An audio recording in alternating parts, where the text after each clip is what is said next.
사랑과 은혜가 풍성하신 하나님 아버지, 오늘도 저희를 주님의 전에 불러 모아 주시니 감사합니다. 한 주간도 지켜주시고 인도해 주신 은혜에 감사드리며 이 시간 드리는 예배를 기쁘게 받아 주옵소서. 저희의 연약함과 부족함을 용서해 주시고 말씀을 통해 새 힘과 위로를 얻게 하옵소서. WC 교회와 성도들을 지켜주시고 서로 사랑하며 믿음 안에서 굳게 서게 하옵소서. 모든 말씀 우리 주 예수 그리스도 이름으로 기도드립니다. 아멘.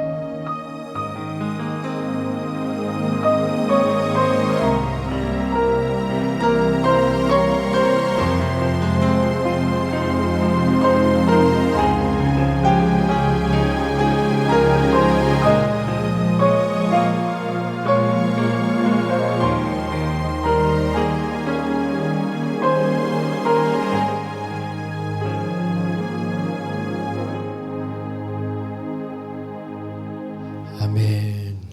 감사합니다. 오늘 함께 나눌 말씀은 사무엘하 5장 17절에서부터 25절까지 말씀입니다. 다 함께 봉독하겠습니다. 시작.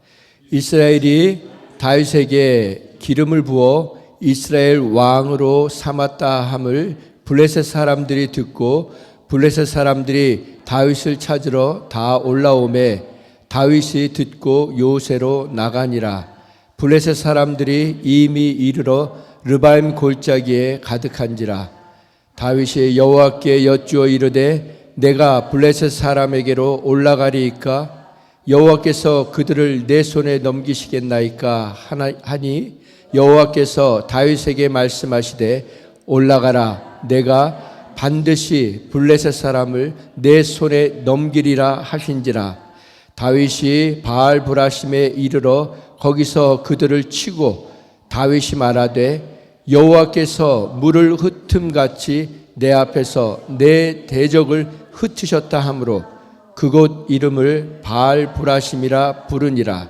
거기서 블레셋 사람들이 그들의 우상을 버렸으므로 다윗과 그의 부하들이 치우니라. 블레셋 사람들이 다시 올라와서 르바임 골짜기에 가득한지라.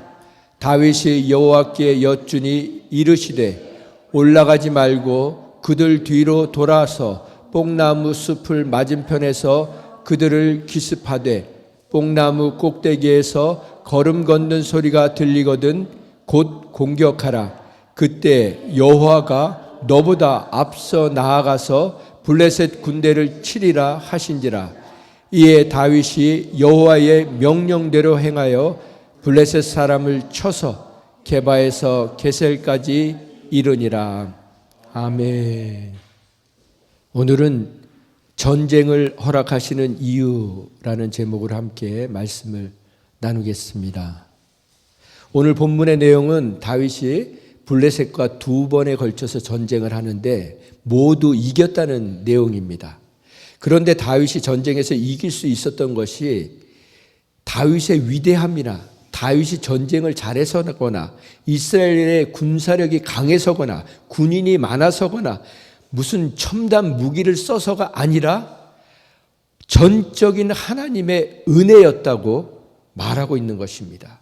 이것은 오늘도 우리의 삶에서 일어나고 있는 전쟁, 우리의 삶 자체가 영적인 전쟁 아닙니까? 이 영적인 전쟁이 우리의 똑똑함이나 지혜로움이나 경험으로 무기로 이길 수 있는 것이 아니라 오로지 전적인 하나님의 은혜로만 이길 수 있다는 것입니다. 이것을 오늘 본문이 말하고 주고 있는 것입니다. 오늘 이 말씀을 통해서 매 순간 우리가 삶 속에서 겪게 되는 이 영적인 전쟁, 이 전쟁에서 하나님의 은혜로 승리하는 저와 여러분이 되기를 간절히 소망합니다. 하나님께서 전쟁을 허락하시는 이유가 있습니다. 그것은 매 순간 하나님께 여쭈면서 살라고 전쟁을 허락하시는 것입니다. 아주 당연한 것 같지만 우리가 살다 보면 하나님께 여쭙고 살지 않는 일들이 의외로 많이 있습니다. 17절 말씀 같이 읽어볼까요? 시작.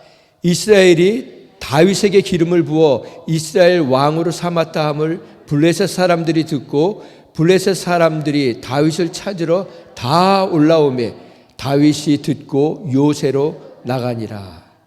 다윗은 한때 블레셋 땅인 시글락에서 망명 생활을 했었습니다. 그랬던 다윗이 사울이 죽자 유다 지파의 왕으로 즉위를 합니다. 헤브론에 가서 유다의 왕으로 즉위를 합니다. 그리고 나서 이제는 7년 6개월이 흘러서 이스라엘 모든 지파들이 다윗을 왕으로 세운 순간입니다. 이스라엘 전체의 왕이 되었습니다. 그 이스라엘 전체 왕이 되었다는 소식을 블레셋 사람들이 듣게 된 것입니다. 그래서 이 블레셋 사람들이 다윗을 죽이거나 사로잡거나 아니면 항복하게 만들려고 지금 전쟁을 일으킨 것입니다. 18절 말씀 같이 읽어볼까요? 시작. 블레셋 사람들이 이미 이르러 르바임 골짜기에 가득한지라. 블레셋 사람들이 다 모여서 다윗을 죽이겠다고 사로잡겠다고 모인 것입니다. 그때 다윗이 먼저 하나님께 여쭙습니다. 같이 읽어볼까요? 시작. 다윗이 여호와께 여쭈어 이르되 내가 블레셋 사람에게로 올라가리이까? 여호와께서 그들을 내 손에 넘기시겠나이까 하니 여호와께서 다윗에게 말씀하시되 올라가라. 내가 반드시 블레셋 사람을 내 손에 넘기리라 하신지라. 다윗이 하나님께 여쭈어 봤다는 것을 우리는 당연하게 생각할 수 있겠지만 하나님이 이 당연하게 생각하는 이 행동을 너무나 기뻐하신다는 것입니다. 다윗은 모든 전쟁은 하나님께 속한 전쟁임을 잊지 않았던 것입니다. 그래서 먼저 하나님께 여쭤본 것입니다. 역대하 20장에 보면 이런 말씀이 있습니다. 같이 읽어볼까요? 여호와께서 너희에게 말씀하시기를 이 큰 무리로 인하여 두려워하거나 놀라지 말라. 이 전쟁이 너희에게 속한 것이 아니요 하나님께 속한 것이니라. 하나님께 속했다. 이 말은 하나님이 허락하셨다는 것입니다. 이 전쟁은 모든 전쟁은 하나님이 직접 하시는 전쟁이라는 뜻입니다.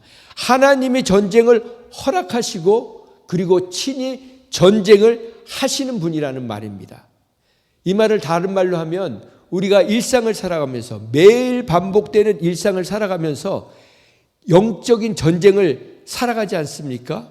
그런데 반복되는 일상이라 할지라도 아침에 일어나는 것부터 우리는 전쟁이 아닙니까? 이 블레셋과 같은 악한 영들이 우리가 눈을 뜨자마자 근심과 걱정, 염려 그런 것들을 공격하지 않습니까? 그래서 우리에게 평안을 빼앗아가고 소망을 빼앗아가고 믿음을 빼앗아가려는 눈을 뜨는 순간부터 우리를 공격해 오기 시작하는 것입니다. 그 근심과 염려, 불안, 두려움으로 무차별 우리를 공격해 들어옵니다. 때로는 꿈으로도까지 우리의 마음을 흔들어 놓지 않습니까? 그러나 그때마다 우리가 하나님께 나아가면 되는 것입니다. 하나님께 집중하면, 하나님을 주목하면, 하나님께 포커스하면 하나님께서 우리에게 지혜를 주시고 이길 힘을 주시는 것입니다. 그리고 다윗이 너무도 당연한 것을 하나님께 여쭈어 봤듯이 우리도 살면서 중요한 것, 심각한 것, 급한 것뿐만 아니라 너무도 당연한 일상에 대해서 매 순간 하나님께 여쭈어 보아야 한다는 것입니다. 이 여쭈어 본다는 것은 뭐냐면 하나님이 내 인생의 주인이라는 고백을 하는 것입니다.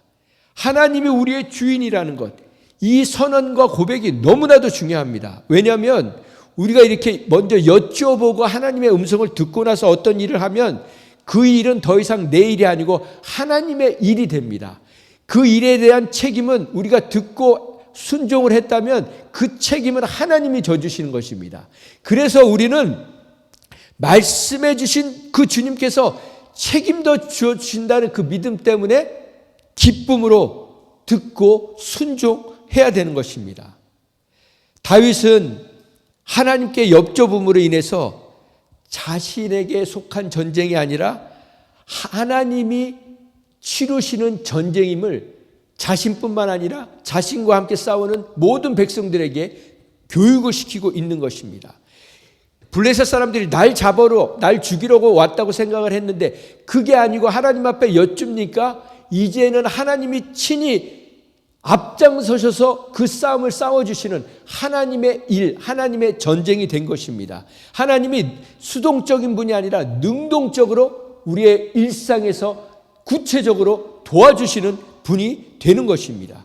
그래서 어떻게 됐습니까? 같이 읽어볼까요? 시작. 다윗이 바알브라심에 이르러 거기서 그들을 치고 다윗이 말하되 여호와께서 물을 흩음같이 내 앞에서 내 대적을 흩으셨다 하므로 그곳 이름을 바알브라심이라 부르니라. 여기 이 바알브라심은요, 우리가 먼저 이 뜻을 새겨봐야 되는데, 바알이라는 뜻은 우리가 바알하면 바알신을 자꾸 생각을 하는데, 원래 바알의 히브리적 언어의 뜻은 일반 명사예요. 주인, 지배자, 소유자라는 뜻입니다. 그리고 브라심은 터트리다, 무너뜨리다, 돌파하다는 뜻이에요. 그래서 이 바알브라심이라는 뜻은 무너뜨리시는 주, 터트리시는 주님, 돌파하시는 하나님이라는 뜻인 것입니다. 그래서 여호와께서 물을 흩으심 같이, 하나님께서 물을 흩으심 같이 내 대적을 흩으셨다는 것입니다. 마치 뚝을 이렇게 쌓아놨는데 뚝이 이게 터지면 물이 그냥 홍수처럼 범람해서 다 쓸어버리지 않습니까? 그것처럼 하나님의 능력이 그 블레셋 사람들에게 다 쓸어버리시고 다 무너뜨리셨다는 것입니다. 휩쓸으셨다는 것입니다. 그래서 우리는 하나님 앞에 부르짖으면 하나님이 우리를 사로잡으려고 하는 우울의 영, 두려움의 영, 근심의 영, 염려의 영을 홍수가 쓸어가듯이 무너뜨리시고 다 휩쓸려 가게 해주신다는 것입니다. 이 일이 하나님 앞에 여쭐 때, 하나님 앞에 물어볼 때 말씀해 주시고 알려주신다는 것입니다. 그래서 우리가 기도할 때는요, 응답 받을 때까지 기도해야 되는 거예요. 그러면 여러분, 뭐가 응답입니까?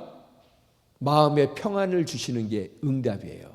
믿음을 주시는 게 응답이에요. 확신을 주시는 것이 응답이에요. 무엇보다도 하나님은요, 말씀을 생각나게 해주세요. 그게 응답입니다. 우리가 묵상했던 말씀, 하나님이 그 말씀을 기억하게 하시면서 응답해 주신다는 것입니다. 그래서 하나님께 여쭙고 나간 다윗은 자기가 죽을 힘을 다해서 싸웠기 때문에 이겼다고 말하는 것이 아니라 나는 단지 기도하고 하나님이 주신 음성을 듣고 순종했을 뿐인데 전쟁은 하나님께서 다 싸워주셨다. 그래서 이길 수 있었다고 고백하는 것입니다. 우리는 알아야 합니다. 오늘 본문에 뭐라고 되어 있죠? 하나님이 반드시 이기게 해주신다고 하셨습니다. 하나님은 우리에게 말씀하실 때 분명하게 말씀하시는 분입니다. 알아들을 수 있도록 말씀해 주시는 분입니다. 애매하게 정치적으로 말씀하시는 분이 아니십니다. 그래서 우리는 이 사실을 기억해야 합니다. 우리는 똑같은 하루를 사는데도 전에 같으면 내가 새벽같이 일어나서 머리 쓰고 작전 짜고 치밀하게 계산해서 그렇게 하루를 살지 않습니까? 그런데도 예상하지 못한 일들이 일어나고 여기저기서 공격을 당하고 막히고 방해를 받고 살지 않았습니까?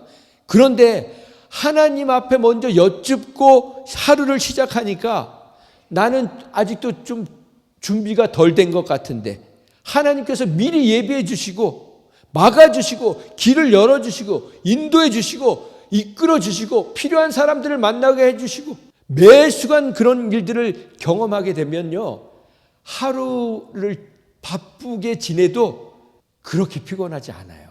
그렇게 지치지 않아요. 오히려 힘이 더 납니다. 기쁨이 있습니다. 이게 바로 하나님의 음성을 듣고 하루를 시작하는, 매 순간 하나님께 여쭤보는 자에게 주시는 특별한 은혜라는 것입니다. 두 번째로 하나님이 왜 우리에게 이런 영적인 전쟁들을 허락하십니까? 세상의 우상들을 불태우기 위해서입니다.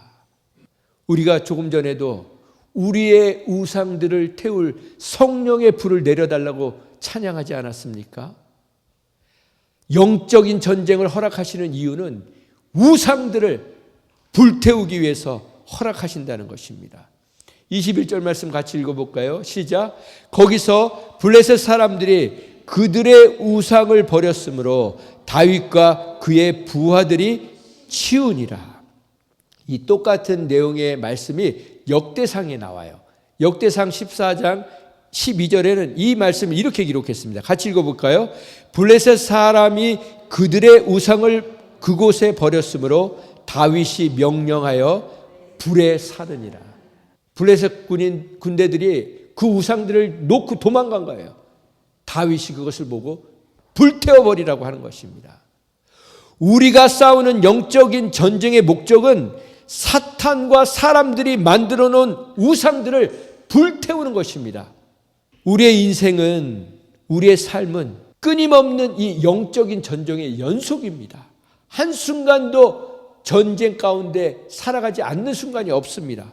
그러면 사탄이 우리에게 우리 생각 가운데, 우리 삶 가운데 깊이 심어둔 우상들은 무엇입니까? 돈이라는 우상입니다. 건강이라는 우상입니다. 노후 대책이라는 우상입니다. 편안함과 안락함이라는 우상이고 쾌락이라는 우상입니다. 그런데 이게 사실 나쁜 겁니까? 돈이 나쁜 겁니까? 건강이 나쁜 겁니까? 노후 대책을 하는 게 나쁜 겁니까? 근데 우선순위가 바뀐 거예요. 하나님보다 돈, 하나님보다 건강, 하나님보다 노후 대책, 하나님보다 편안하고 안락한 것, 쾌락 사랑하기를 하나님보다 더 사랑한 것, 이 우선순위가 바뀐 것이 잘못된 것이라는 것입니다. 하나님께서는 이 영적인 전쟁을 통해서 하나님을 믿는다는 우리들 안에도 심각하게 자리 잡고 있는 이런 헛된 우상들, 암세포보다도 수천만 배 독하고 악하고 질긴 이 우상들, 이것을 말씀과 기도와 성령으로 태워버리시기 위해서 영적인 전쟁을 우리에게 허락하시는 것입니다. 이 우상들은요, 태워버리면 또 슬그머니 다시 살아나요. 우리가 죽는 순간 끊임없이 우리를 공격해 옵니다. 그 중에서 그 수많은 우상 중에서도 가장 강력하고 절대적인 우상은요, 나라는 우상이에요. 나의 자존심이라는 우상이에요. 그래서 우리는요, 나라는 이 자존심이 꿈틀거릴 때, 요즘 막 산에 산책하시다 보면 방울뱀 나오지 않습니까? 그 방울뱀처럼 꽈리를 틀고 막 혀를 낼름거리면서 우리를 그 잡아먹으려고 하는 그 악한 자존심, 나라는 그 자존심, 그거를 박살을 내야 되는 거예요. 그 머리를 박살내야 됩니다. 아니면 그 독에 내 배우자, 내 가족, 내 공동체, 내 지체들이 다 물어버리는 거예요. 22절 말씀 같이 읽어볼까요? 시작. 블레셋 사람들이 다시에 올라와서 르바임 골짜기에 가득한지라. 다 죽였는 줄 알았는데 블레셋 사람이 또 쳐들어와서 가득한지라. 이 우상들은 우리가 죽는 순간까지 끊임없이 우리를 공격해 온다는 것입니다. 그러면 우리가 전쟁이 이렇게 인생은 영적인 전쟁만 하다 끝나는 겁니까? 이 영적인 전쟁에 대한 올바른 관점을 가져야 돼요. 영적인 전쟁은요, 폭력과 무기로 싸우는 전쟁이 아니에요. 인상 쓰면서 도끼를 품면서 무섭고 사납게 싸우는 싸움이 아닙니다. 지금 전쟁을 어떻게 해요? 얼마나 무섭게 잔인하게 그렇게 싸웁니까? 영적인 전쟁은요, 총과 칼로 싸우는 전쟁이 아니에요. 핵폭탄처럼 한 번에 다 죽이는 대량 살상 무기로 싸우는 싸움이 아닙니다. 영적인 전쟁은 말씀과 기도와 성령으로 싸우는 싸움이에요. 그래서 우리가 말씀과 기도와 성령으로 무장하면 하나님은 우리에게 기쁨을 주십니다. 영적인 전쟁의 무기는요, 기쁨이에요. 소망이에요. 믿음이에요. 사랑이고 긍휼입니다. 이게 무기인 거예요. 오래 참음이고 자비고 인내고 이 모든 것이 영적인 전쟁을 싸워나가는 무기입니다. 그래서 우리가 잘 아는 성령의 열매들이 바로 영적인 전쟁의 무기들인 것입니다. 같이 읽어볼까요? 시작. 오직 성령의 열매는 사랑과 희락과 화평과 오래 참음과 자비와 양성과 충성과 온유와 절제니 이 같은 것을 금지할 법이 없느니라. 이게 바로 영적인 전쟁을 싸워가는 무기입니다. 그러니까 우리가 영적인 전쟁을 어떻게 싸우는 거예요? 항상 기뻐하는 거예요. 쉬지 말고 기도하는 거예요. 범사에 감사하는 거예요.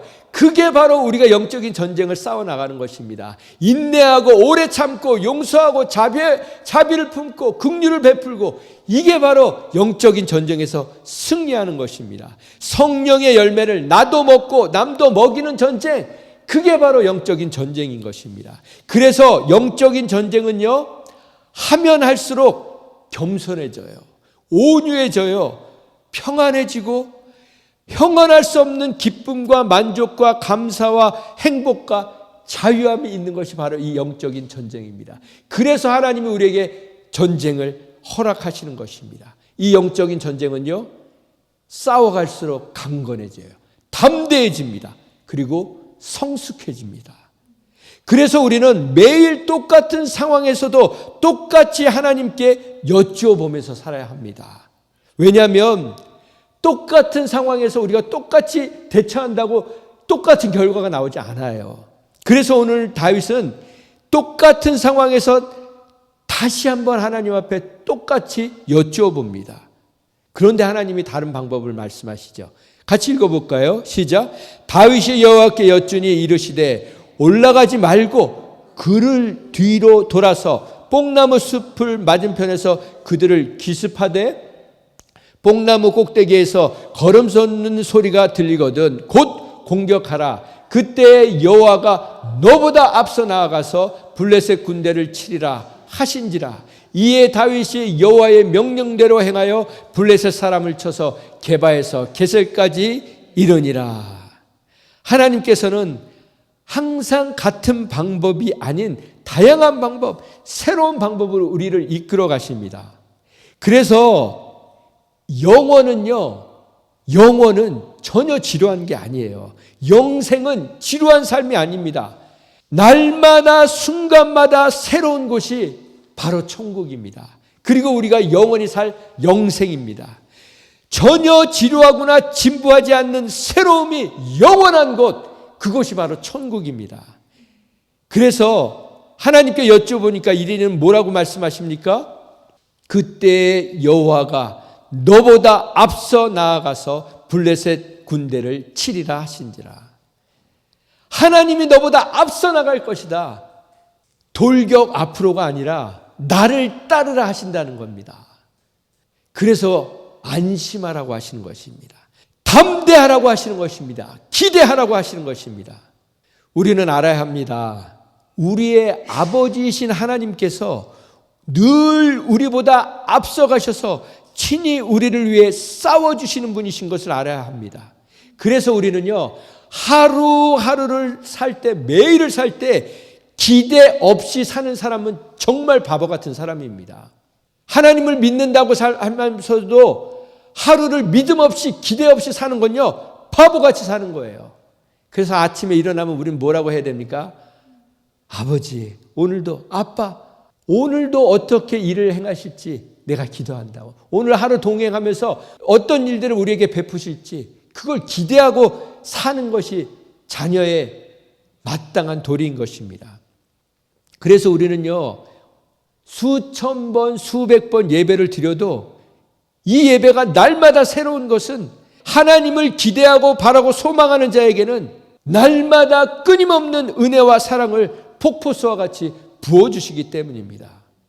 그러면 우리가 왜 하나님께서 이렇게 실수가 많고 죄가 많은 다윗이 진짜 실수 많이 했거든요.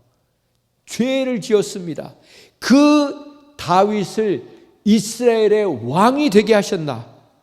이게 아주 중요한 내용입니다. 이 내용이 사무엘하 5장 1절에 기록되어 있습니다. 1절부터 3절까지 기록되어 있는데요.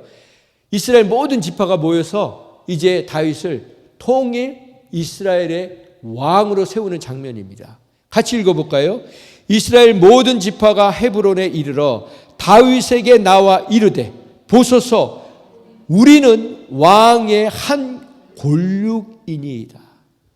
왕과 우리는 피와 살이 섞인 한 가족입니다. 형제입니다. 그 얘기를 하는 겁니다. 그러면서 무슨 얘기를 합니까? 시작. 전에 곧 사울이 우리의 왕이 되었을 때에도 이스라엘을 거느려 출입하게 하신 분은 왕이시었고 여호와께서도 왕에게 말씀하시기를 내가 내 백성 이스라엘의 목자가 되며 내가 이스라엘의 주권자가 되리라 하셨나이다 하니라. 전에 사울이 왕이었을 때도 이스라엘을 생명처럼 지켰던 사람은 당신이었습니다. 당신이 우리의 실제적인 왕과 같은 존재였습니다. 그 얘기를 하는 거예요. 그래서 3절에 시작. 이에 이스라엘 모든 장로가 헤브론에 이르러 왕에게 나오매 다윗 왕이 헤브론에서 여호와 앞에 그들과 언약을 맺으며 그들이 다윗에게 기름을 부어 이스라엘의 왕으로 삼으니라. 여기서 우리가 중요하게 생각해야 될 건요 2절 말씀이에요. 같이 다시 한번 읽어볼까요? 시작. 여호와께서도 왕에게 말씀하시기를 내가 내 백성 이스라엘의 목자가 되며 내가 이스라엘의 주권자가 되리라 하셨나이다 하니라. 왜 다윗을 실수 많이 하고 허물투성인 다윗, 이 다윗이 이스라엘의 왕이 되게 하셨습니까? 하나님은요 다윗을 왕으로 세우신 게 아니에요. 목자로 세우신 거예요. 여기 왕이란 말이 없지 않습니까? 목자로 세우신 거예요. 무슨 말입니까? 다윗아, 너 목동이었잖아. 양치기였잖아. 근데 네가 이제 왕이 되는 거야. 그러면 넌 이제 양치기 끝난 거니? 아니야. 이제부터 진짜 목자로 살아야 되는 거야. 영적인 목자로, 선한 목자로 살아야 되는 거야. 이 말씀을 해주고 계시는 것입니다. 소년이었던 그 어린 소년이었던 다윗이 처음으로 기름 부음을 받을 때 뭐 하고 있었습니까? 양치고 있었어요. 아버지의 양떼를 치고 있을 때. 그냥 양치기 소년이었다고요. 그때 양치는 사람들은 가장 하찮아 보이는 일, 가장 무가치해 보이는 일, 귀찮고 성가신 일, 이게 양치는 일이었다고요. 그 일을 목숨을 걸고 하고 있는 다윗을 보시고 그 어린 아이 다윗에게 왕이 되게 하시는 기름 부음을 허락하신 것입니다.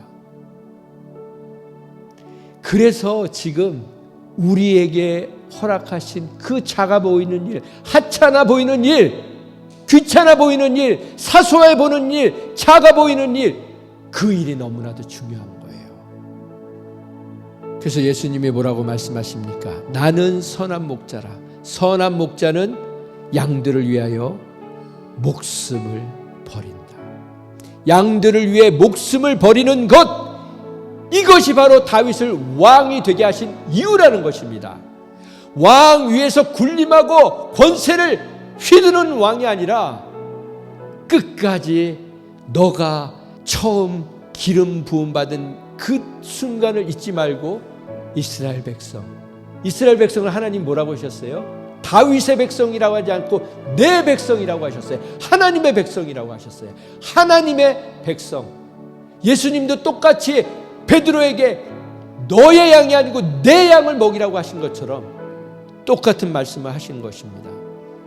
그런 목자의 마음으로 살라고 하신 것입니다. 그런데 세상의 왕들은 어떻습니까? 지금 대통령들은 어떻습니까? 많은 사람들이요, 대의를 위해서 수천 마리, 수만 마리 양이 죽어도, 백성들이 죽어도 눈 하나 깜짝하지 않는 시제 하지 않습니까? 사과 한마디 하지 않습니다. 폭탄을 비오듯이 쏟아부으면서 어린아이부터 노인까지 죄 없는 사람들이 죽어가는데 단 한마디 잘못을 시인하지 않습니다. 왜 그럴까요? 사꾼들이기 때문에 그래요. 도적이기 때문에 그렇습니다. 양들을 위해서 목숨을 버린다는 것은 무엇을 의미합니까? 내 자존심을 버리는 거예요. 복잡한 거 아닙니다. 이게 선한 목자인 것입니다. 사랑하면 우리는요, 자존심을 버리게 되는 거예요. 내 자존심이 망가지고 짓밟혀지고도 끝까지 사랑하지 않습니까? 여러분의 자녀들이 얼마나 여러분을 자존심을 상하게 합니까? 그래도 포기하지 않지 않습니까? 왜 다윗을 왕이라고 하지 아니하시고 목자라고 말씀하십니까? 우리를 하나님이 목자로 삼으신 거예요. 우리 가정에, 우리 공동체에. 그 이유는 진정한 부모답게, 진정한 아비답게, 어미답게 살라는 것입니다. 자식이 걱정하는 부모가 아니라 자식이 자랑스러워하고 닮고 싶은 부모로 살라고 하시는 것입니다. 말씀을 정리합니다. 우리에게 영적인 전쟁을 허락하시는 이유는 끝까지 우리의 삶을 책임져 주시는 분은 하나님 한 분밖에 안 계시다는 것, 그것을 깨달으라고 우리에게 영적인 전쟁을 허락하시는 것입니다. 우리는요, 누구도 끝까지 책임 못 집니다. 그래서 우리는요, 하나님 행세하면 안 돼요. 맡겨진 일들, 영혼들을 잘 섬겨야 되지만 하나님 행세를 해서는 안 된다고요. 얼마나 많은 사람들이 선한 목자인 것처럼 하나님 행사를 합니까? 그래서 우리는 매 순간 하나님께 여쭙는 것만이 아름다운 인생, 복된 인생을 사는 유일한 기름을 먼저 내 자신이 경험하고 누리면서 살면서 우리 가족들과 지체들과 이웃들에게 목자의 심정으로 대하면서 살라고 이 영적인 전쟁을 허락하시는 것입니다. 이 하나님의 마음, 우리의 선한 목자 되신 예수님의 마음을 깨달음으로 인해서 날마다 영적인 전쟁을 기쁨으로, 온유함으로, 믿음으로, 감사함으로, 사랑함으로 살아감으로 인해서 우리의 삶이 더 풍성해지고 더 성숙해지고 하나님이 기뻐하시는 복된 삶을 살아가는 저의 여러분이 되기를 간절히 소망합니다. 기도하겠습니다. 하나님 감사합니다. 우리에게 영적인 전쟁을 허락하시면서 그 전쟁 속에서 날마다 주님을 경험하게 하시고 주님을 닮아갈 수 있는 이 복된 여정을 허락하신 하나님께 감사드립니다. 그래서 눈을 뜰 때마다 주님의 행하실 일을 기대하며 눈을 뜨게 하시고 말씀을 보고 기도할 때마다 하나님이 우리의 삶 가운데 예비해 놓으신 그 놀라운 은혜들을 미리 볼 수 있는 믿음의 눈을 허락하셔서 하루하루 순간순간이 기대와 소망과 믿음으로 사는 인생들 되게 하여 주시옵소서. 그래서 우리의 삶 가운데 허락하시는 어떤 일이든 어떤 영혼이든 귀하게, 소중하게, 중요하게 여기게 하셔서 우리의 하루하루가 주님을 닮아가고 주님과 동행하는 아름다운 동행이 되게 하여 주시옵소서. 이제는 우리의 인생을 이 땅 가운데에서 가장 행복한 인생으로 살기를 원하시는 하나님 아버지의 극진하신 사랑과 그 삶을 어떻게 살아야 되는지 몸소 롤 모델이 되어주신 예수님의 극진하신 사랑과 그 사랑 누리며 전하며 살도록 오늘도 말씀으로 깨닫게 하시고 새겨주신 성령님의 극진하신 사랑이 남은 인생 날마다 기뻐하며 감사하며 주님과 동행함으로 인해서 영적인 전쟁에서 날마다 승리하며 살아가기를 작정하며 주님의 손을 붙든 모든 심령 위에 지금부터 영원토록 함께해 주시기를 예수님의 거룩하신 이름으로 축원드립니다.